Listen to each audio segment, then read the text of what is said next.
The hospital ceiling was the first thing I saw when I opened my eyes after a 7-hour heart surgery.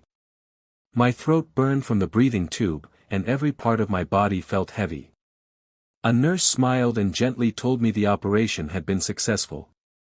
I thanked God and closed my eyes for a moment, believing the hardest part of my life was finally behind me. I had no idea that while surgeons were fighting to save my life, my own son was trying to erase everything I had spent 50 years building. My name is Martha Collins, and this is the story of how I lost my family, but not my farm. My husband, Samuel, and I bought our little farm when we were only 24 years old. We couldn't afford modern equipment, so we repaired old tractors, planted crops by hand, and worked from sunrise until long after sunset. Every fence post, every fruit tree, every red barn on that land carried a memory. Our children grew up chasing chickens through the fields and swimming in the small pond behind the house. After Samuel passed away 12 years ago, I stayed because leaving the farm would have felt like leaving him behind. My son, Jason, had different ideas. Every time he visited, he talked about money instead of memories. "Mom," he would say, "developers are offering millions for this land. You don't need all these acres anymore." I always smiled and gave him the same answer. "Your father didn't spend his life building this farm so someone could turn it into a shopping center." Jason would sigh and change the subject, but I could see the disappointment in his eyes. When my doctor told me I needed urgent heart surgery, Jason suddenly became the perfect son. He drove me to appointments, brought groceries, and insisted on helping with paperwork. I thought grief had finally softened his heart. Looking back, I realize he wasn't preparing for my recovery. He was preparing for my absence. The morning of my operation, Jason kissed my forehead and said, "Don't worry about anything, Mom. I'll take care of the farm." I smiled with tears in my eyes. Those words comforted me more than he could ever know. 3 days later, while I was still recovering in intensive care, my lifelong neighbor, Walter, came to visit. He looked unusually nervous. After making sure no nurses were nearby, he quietly leaned closer and whispered, "Martha, I think something's wrong."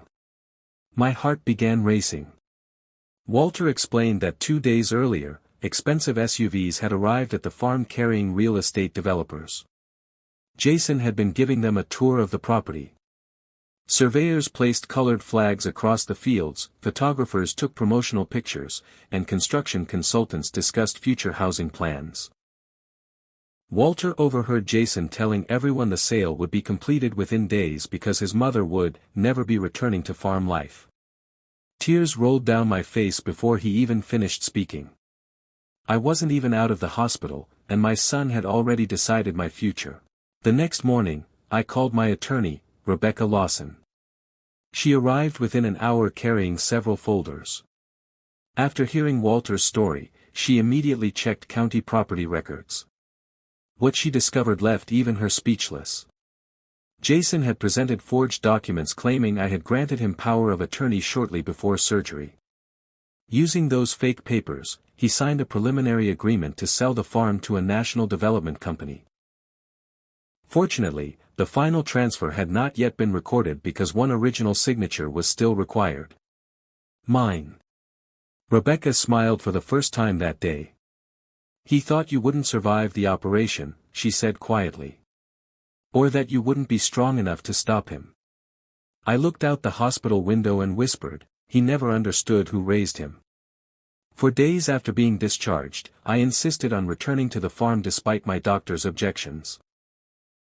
As Rebecca drove me toward the property, I noticed bulldozers parked along the road and wooden stakes marking future streets. Jason stood near the barn laughing with several developers. The moment he saw my car, the smile disappeared from his face. "Mom," he whispered. The developers turned around in complete confusion. Rebecca stepped forward and calmly introduced herself.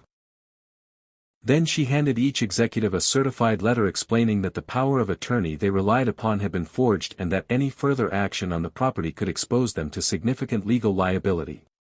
Within minutes, their legal department instructed everyone to leave the site immediately. Jason tried to stop them, but nobody listened anymore. One executive looked directly at him and said, "If these allegations are true, our company wants no part of this transaction."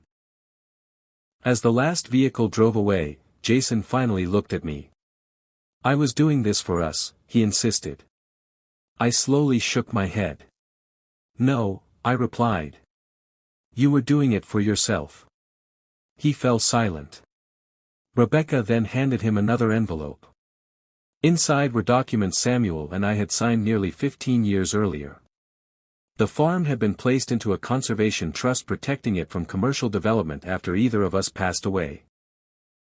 Even if Jason had somehow succeeded in obtaining ownership, he still couldn't have legally sold the land to developers.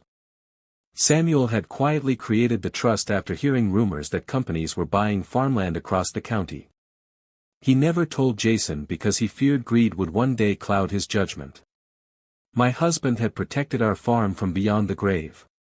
Weeks later, investigators confirmed the forged documents were fake. Jason avoided criminal charges only because the transaction had been stopped before completion and because I asked the court for mercy instead of punishment. Many friends questioned my decision.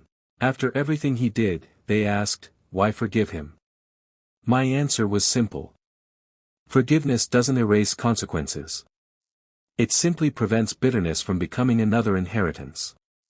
Jason moved away shortly afterward. For nearly 2 years, we barely spoke.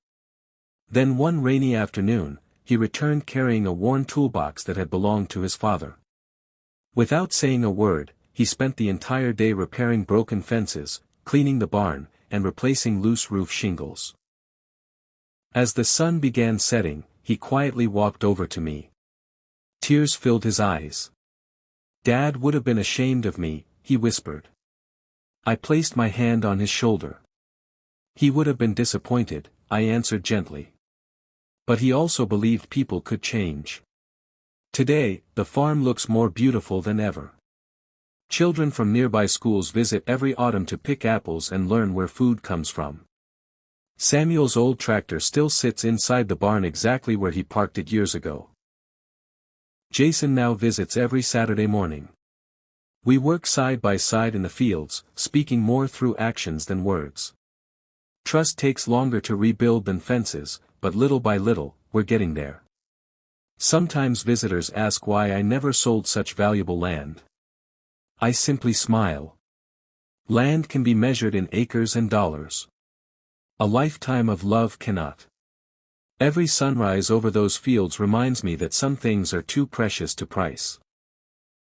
And every evening, when I watch the wind move through the same golden wheat my husband once planted, I hear his voice reminding me, we don't own this farm, Martha.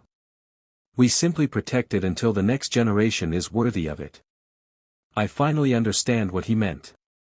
The greatest inheritance isn't the land itself. It's the responsibility to protect it.